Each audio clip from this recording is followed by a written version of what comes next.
이 사연은 인생의 후반에서 보내온 한 통의 기록입니다. 그날을 나는 아직도 정확히 기억합니다. 병원 복도에 걸린 시계는 오전 10시 20분을 가리키고 있었고 진단실 앞 의자에는 나 말고 아무도 없었습니다. 사람들은 다 누군가와 함께였는데 나는 혼자였습니다. 그날 나는 시한부 판정을 받았습니다. 그리고 같은 날 내 남편은 여행을 떠났습니다. 사실 처음부터 혼자 올 생각은 아니었습니다. 여보, 오늘 결과 나온다며? 같이 갈까? 전날 밤 남편은 그렇게 말했습니다. 나는 고개를 끄덕였고 그 말 하나에 괜히 마음이 놓였습니다. 그래서 아침에 도시락까지 싸놓았습니다. 병원 갔다가 근처 국밥집에서 같이 먹자고 속으로 생각하면서요. 그런데 아침 8시가 조금 넘었을 때 남편의 휴대폰이 울렸습니다. 지금? 전화 너머로 들려온 건 남편 친구의 목소리였습니다. 야, 우리 지금 출발하려는데 너 아직 집이냐? 남편은 나를 힐끗 보더니 잠시 침묵했습니다. 그리고 말했습니다. 아, 그래. 잠깐만. 전화를 끊고 남편은 조심스럽게 말했습니다. 여보, 나 친구들이랑 1박 2일로 바다 좀 다녀올까 해. 그 순간 나는 웃었습니다. 오늘 병원인데? 그러자 남편은 아주 가볍게 말했습니다. 결과는 똑같잖아. 어차피 약 먹고 지켜보는 거라며. 그 말이 이렇게 오래 남을 줄 그땐 몰랐습니다. 진단실 문이 닫히고 의사는 모니터를 돌려 보여줬습니다. 나는 그 화면을 잘 이해하지 못했습니다. 하지만 의사의 다음 말은 또렷하게 들렸습니다.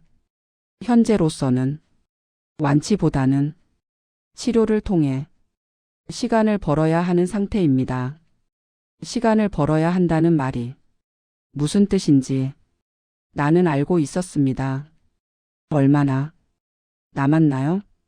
의사는 잠시 숨을 고르고 말했습니다. 개인차는 있지만 통계적으로는 1년에서 2년 사이를 말씀드릴 수 있습니다. 그 순간 내가 처음 한 생각은 남편이랑 국밥 못 먹겠네 였습니다. 사람이 큰 충격을 받으면 이상한 생각부터 든다더니 정말 그랬습니다. 의사는 이어서 치료 계획을 설명했지만 나는 거의 듣지 못했습니다. 내 귀에는 딱 한 문장만 남아 있었습니다. 시간을 벌어야 합니다. 진단실을 나오자 가장 먼저 남편에게 전화를 걸었습니다. 신호음이 길게 울렸습니다. 한 번, 두 번, 세 번. 받지 않았습니다. 문자를 보냈습니다. 결과 나왔어. 전화 좀 받아줘. 잠시 뒤 답장이 왔습니다. 지금 출발했어. 바람 쐬고 올게. 집에 가서 쉬어. 그 문자를 보고 나는 병원 의자에 다시 앉았습니다.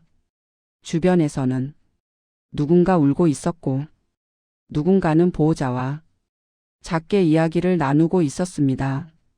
그 속에서 나는 이상하게도 눈물이 나지 않았습니다. 그저 이 생각만 들었습니다. 나는 지금 정말 혼자구나. 그날 저녁 남편의 SNS에 사진이 올라왔습니다. 푸른 바다, 웃고 있는 얼굴들, 그리고 남편. 사진 아래에는 이렇게 적혀 있었습니다. 이럴 때 아니면 언제 또 가나. 그 문장을 나는 여러 번 읽었습니다. 이럴 때가 무슨 뜻일까? 내가 시한부 판정을 받은 바로 그날이 이럴 때였을까? 나는 댓글을 달지 않았습니다. 그저 휴대폰을 내려놓고 불을 껐습니다. 그날 밤 집은 너무 조용했고 냉장고 안에 있던 도시락은 그대로였습니다. 그때까지만 해도 나는 몰랐습니다. 남편이 왜 그렇게 쉽게 떠났는지, 왜 그날을 피했는지, 왜 내 눈을 제대로 보지 않았는지. 나는 그저 이렇게 생각했습니다. 무섭겠지. 감당이 안 되겠지. 그래서 이해하려 했고 참으려 했습니다. 그게 모든 비극의 시작이 될 줄도 모르고요. 그날 나는 병보다 먼저 혼자가 되었습니다. 그리고 아직은 몰랐습니다. 남편의 여행이 단순한 도피가 아니라 이미 다른 곳을 향한 발걸음이었다는 것을. 사람은 몸보다 먼저 마음이 떠난다는 말을 그때 처음 실감했습니다. 여행에서 돌아온 남편은 집에 있었지만 그 사람의 시선은 늘 나를 비껴갔습니다. 그리고 나는 그 이유를 차마 묻지 못했습니다. 남편이 집에 돌아온 건 이틀 뒤 저녁이었습니다. 현관문이 열리고 여행 가방이 쿵 하고 내려놓아졌습니다. 왔어. 그 말은 예전과 같았지만 어딘가 달랐습니다. 나는 부엌에서 나오며 말했습니다. 잘 다녀왔어? 남편은 신발을 벗으며 대답했습니다. 응. 바람도 쐬고. 그리고 그 뒤에 아무 말도 하지 않았습니다. 보통 같으면 사진을 보여주거나 어디가 좋았는지, 어떤 걸 먹었는지 말이 많았을 텐데 그날은 달랐습니다. 그는 가방만 정리하고 샤워를 한 뒤 곧바로 방으로 들어갔습니다. 나는 현관에 혼자 서서 가방 손잡이를 한참 바라보다가 조용히 부엌으로 돌아왔습니다. 저녁을 차렸습니다. 미역국을 끓였습니다. 괜히 생일도 아닌데 미역국이었습니다. 남편은 숟가락을 들고 국을 한 숟갈 떠먹더니 말했습니다. 짭짤하네. 그 말 한마디에 나는 이상하게 마음이 무너졌습니다. 병원에서는 뭐래? 남편이 갑자기 물었습니다. 나는 숟가락을 내려놓았습니다. 이제 말해야겠구나. 이제는 숨길 수 없겠구나. 생각했습니다. 시한부래. 말은 생각보다 쉽게 나왔습니다. 남편은 고개를 끄덕였습니다. 그래. 그럴 수도 있지. 그게 전부였습니다. 위로도 놀람도 침묵도 아닌 그저 그럴 수도 있다는 말. 나는 그 순간 이 사람이 정말 내 남편이 맞는지 헷갈렸습니다. 그날 이후 남편은 집에 있어도 늘 바빴습니다. 휴대폰을 붙잡고 있었고 전화가 오면 베란다로 나갔습니다. 밤에도 메시지가 울렸고 남편은 화면을 가린 채 답장을 했습니다. 누구야? 내가 물으면 남편은 말했습니다. 그냥 아는 사람. 그 아는 사람이 점점 많아졌습니다. 병원에 가는 날에도 남편은 함께 오지 않았습니다. 오늘은 중요한 미팅이 있어서. 그 말이 며칠에 한 번씩 반복됐습니다. 나는 혼자 병원에 다녔고, 혼자 항암 상담을 받고, 혼자 약 부작용 설명을 들었습니다. 그리고 집에 돌아오면 남편은 아무 일 없다는 듯 텔레비전을 보고 있었습니다. 어느 날 빨래를 널다가 남편 셔츠 주머니에서 영수증 하나를 발견했습니다. 호텔 영수증이었습니다. 여행 날짜도 아니고 출장 날짜도 아닌 평일이었습니다. 가슴이 쿵 내려앉았습니다. 나는 아무 말도 하지 않고 영수증을 다시 주머니에 넣었습니다. 그날 밤 잠이 오지 않았습니다. 남편의 숨소리를 들으며 나는 머릿속으로 수없이 질문을 던졌습니다. 설마 아니겠지. 하지만 마음 한구석에서는 이미 알고 있었습니다. 그가 나를 떠나는 준비를 하고 있다는 것을. 사람이 병에 걸리면 몸이 아픈 게 아니라 외로워진다고 하더군요. 그 말을 그제야 이해했습니다. 남편은 내 옆에 누워 있었지만 나는 그와 한 번도 눈을 마주치지 못했습니다. 그리고 나는 처음으로 이런 생각을 했습니다. 이 사람은 내가 아픈 게 아니라 귀찮은 거구나. 그 생각이 너무 아파서 나는 이불을 뒤집어 쓰고 조용히 울었습니다. 그때까지만 해도 나는 몰랐습니다. 남편의 변화가 우연이 아니라 이미 시작된 선택이었다는 것을. 그리고 그 선택의 끝에 내가 아니라 다른 누군가가 서 있었다는 것을. 사람은 가장 안전하다고 믿은 곳에서 가장 잔인한 진실을 마주하기도 합니다. 나에게 그곳은 집도 거리도 아닌 병원이었습니다. 항암 상담을 받으러 병원에 갔던 날이었습니다. 대기실 의자에 앉아 번호표를 쥐고 있었는데 간호사 2명이 조용히 이야기를 나누고 있었습니다. 그 환자 보호자 말이야. 어제도 같이 왔던 그 여자분. 아, 남편분 아니고? 아니래. 이름이 라던데. 순간 귀가 멍해졌습니다. 보호자? 여자?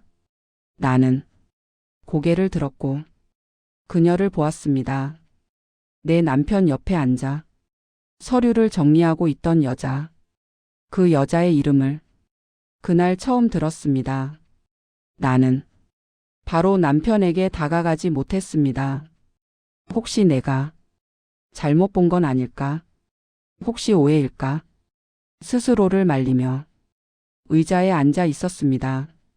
그러다 그 여자가 남편의 팔을 자연스럽게 잡았습니다.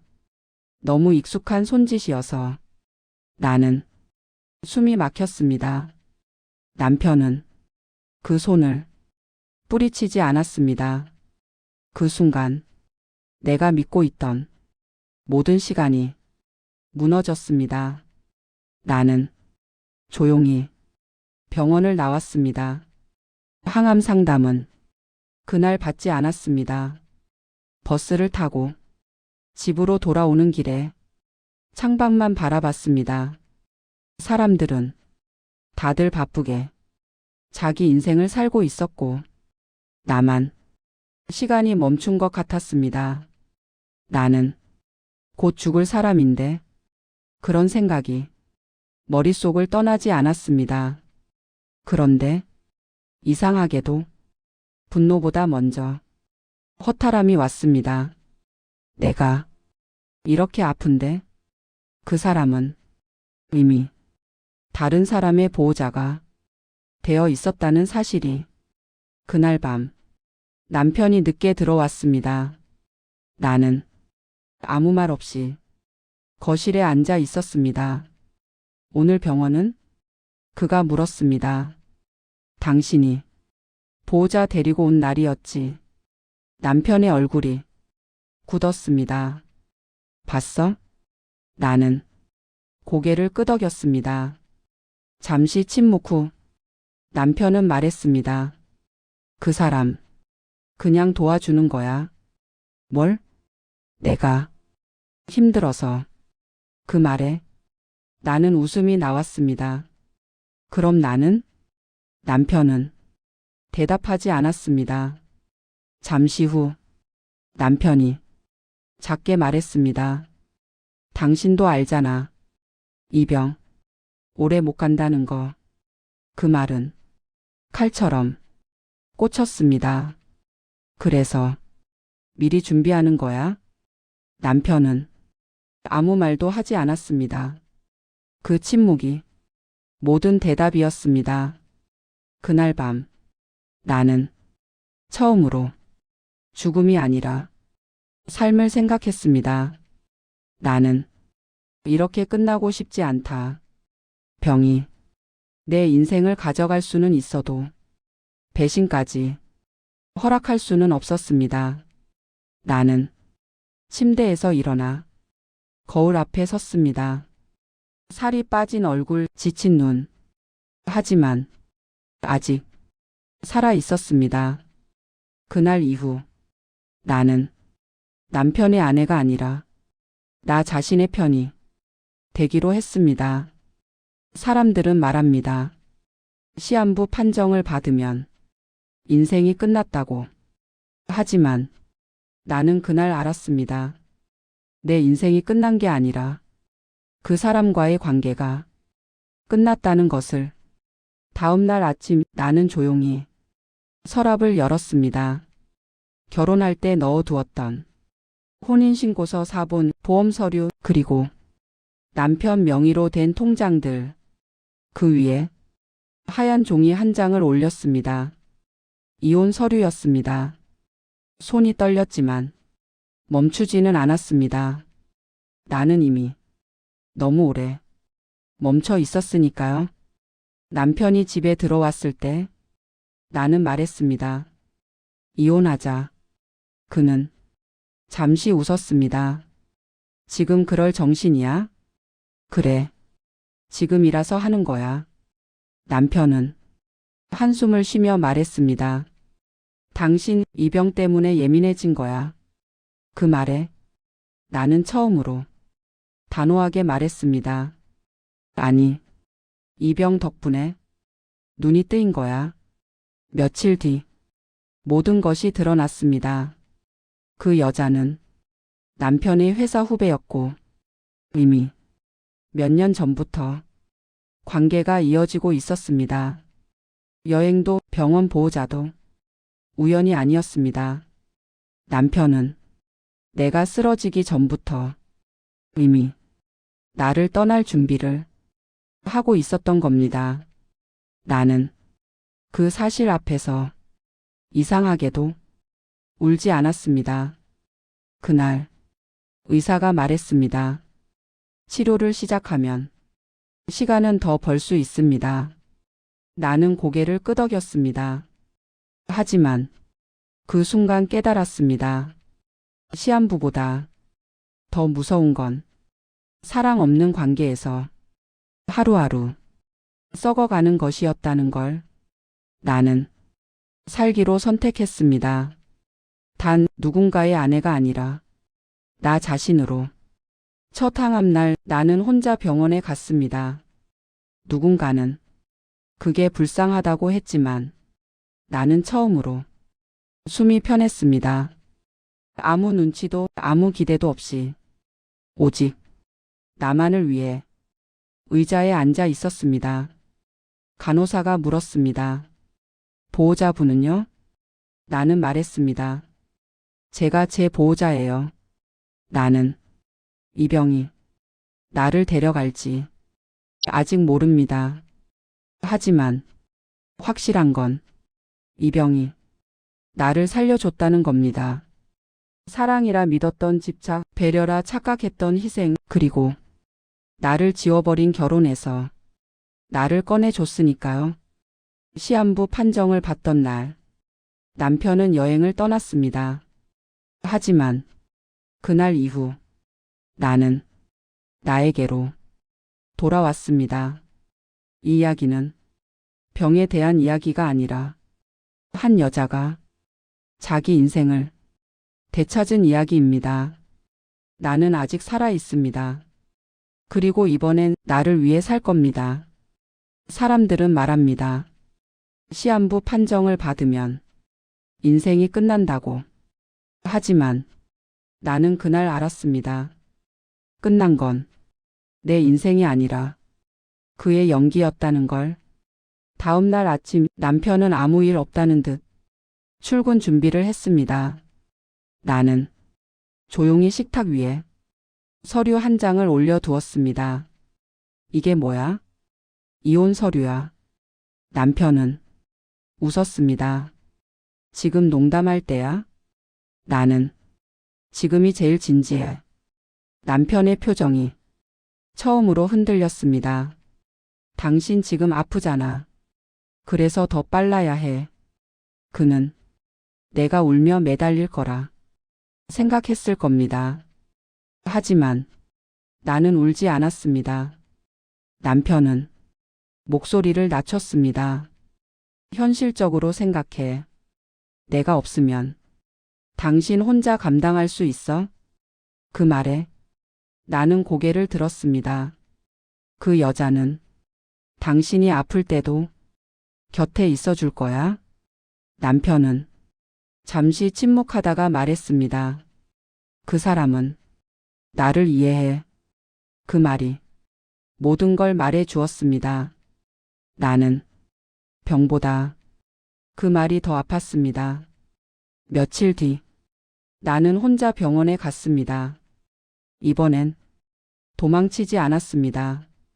의사는 조용히 말했습니다. 치료 반응이 생각보다 좋습니다.